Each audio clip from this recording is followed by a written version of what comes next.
Eh bien, salut à tous, c'est Flo, et aujourd'hui, avis comics sur Namor, Voyage au fond des mers, de Peter Milligan et Esad Ribic.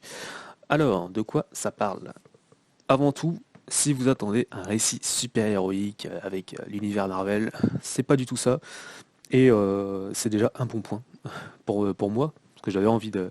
Ça fait du bien de lire autre chose, et surtout, avec ces yeux-là, ça va être un récit, une histoire sur un mythe, une mythologie, sur la recherche et le débunkage, surtout pour un personnage de l'Atlantide.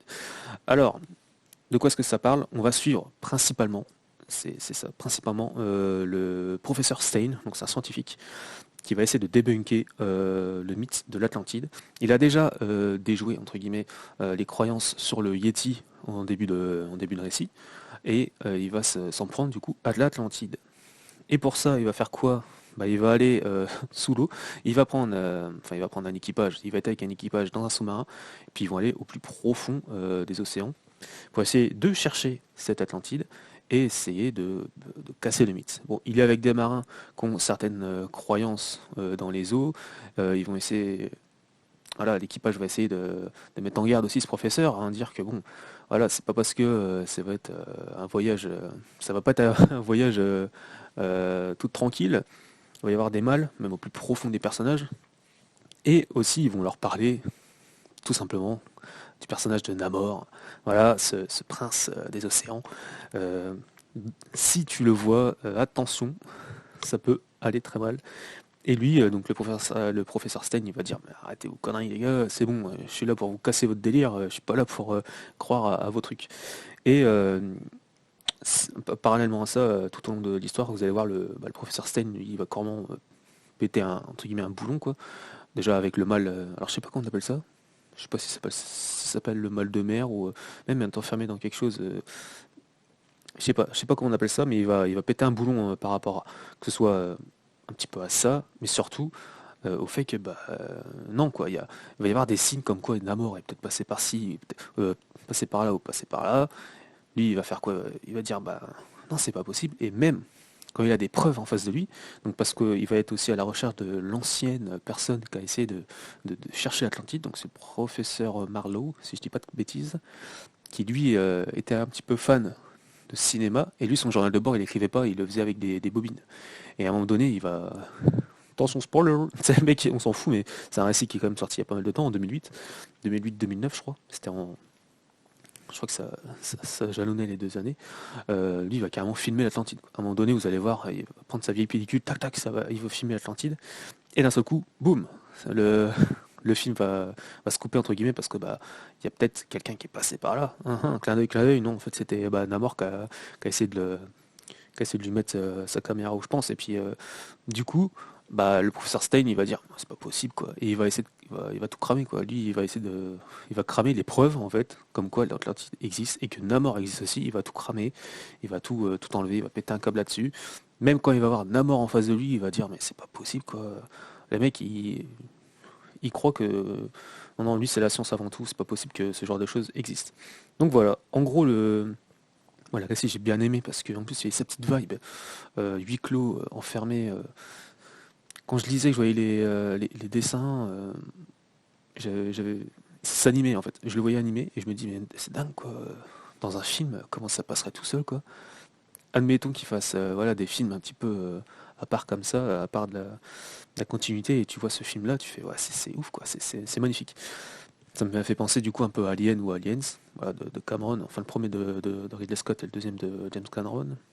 Un petit peu aussi un petit peu à The Thing de Carpenter parce que c'est pareil quoi, ils sont dans leur base et puis à un moment donné bah, toute l'équipe va essayer de se monter l'un contre l'autre parce qu'à cause de cette menace, et Namor est montré entre guillemets comme une menace, un boogeyman aussi entre guillemets.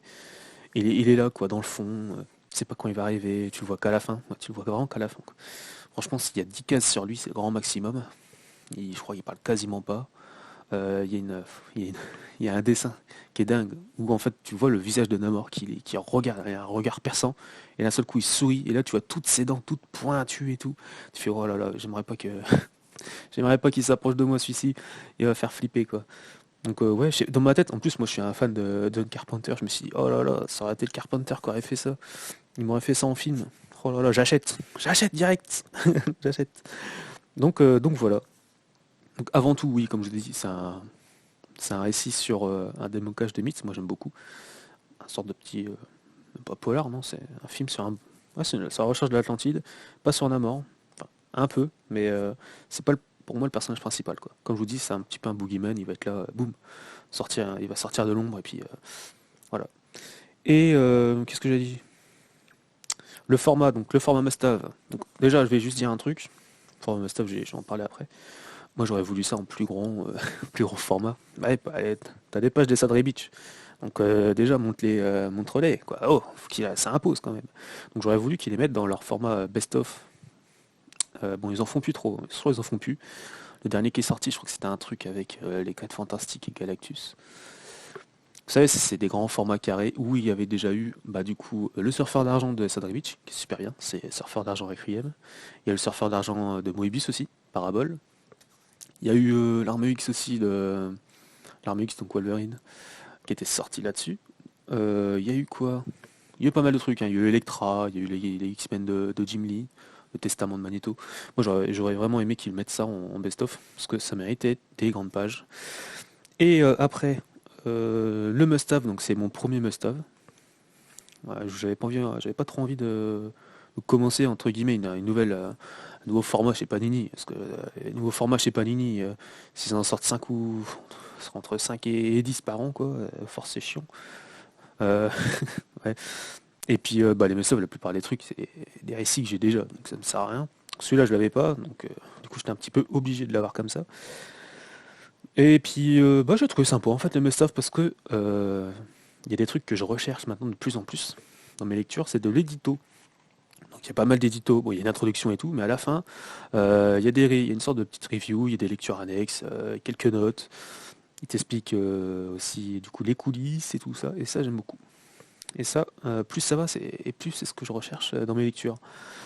Par exemple, ce que j'ai bien aimé moi, dans 52, voilà, dans ces 4 tomes, c'est qu'à chaque fois, entre chaque chapitre, et ben, il y avait quelqu'un qui avait un truc à dire. Même si c'était un petit truc osef, quoi, il le disait quand même, et je trouvais ça super sympa. Après, il y a aussi l'exercice de l'époque qui voulait ça, parce que les mecs, ils faisaient un chapitre par semaine, c'était énorme. Mais je trouvais ça sympa, et c'est ce que je recherche de plus en plus, du coup, dans les bouquins. Et c'est dingue d'avoir plus d'éditos dans ça que dans les intégrales, j'ai envie de vous dire. Les intégrales, qui est quand même très très beau. Moi, c'est un format que j'aime bien, mais plus ça va, moi j'en achète. Et c'est parce qu'en fait, voilà, j'aimerais bien qu'il y ait un petit peu d'édito entre chaque chapitre, quoi. Un petit mot du mec, un petit mot du scénariste ou du dessinateur, ou même du directeur, qui parle, voilà, la vibe qu'il y avait entre ce chapitre ou quoi. Donc voilà, bon, j'ai digressé, mais bon, voilà, c'est tout pour ce Namor que j'ai bien aimé. Voilà, tout simplement. Bien aimé. C'est pas transcendant non plus, hein, mais c'est sympa. Ça change d'un récit super-héroïque. Ça m'a même surpris. J'ai fait, bon, tiens, ils sont partis là-dessus. Et bah voilà, ça m'a accueilli. Tout simplement. Donc voilà, j'ai tout dit. Bah, laissez-moi un commentaire si vous avez des questions ou si je dis une bêtise. Mettez un j'aime. Et moi, je vous dis à la prochaine pour un prochain Avis Comics. Salut.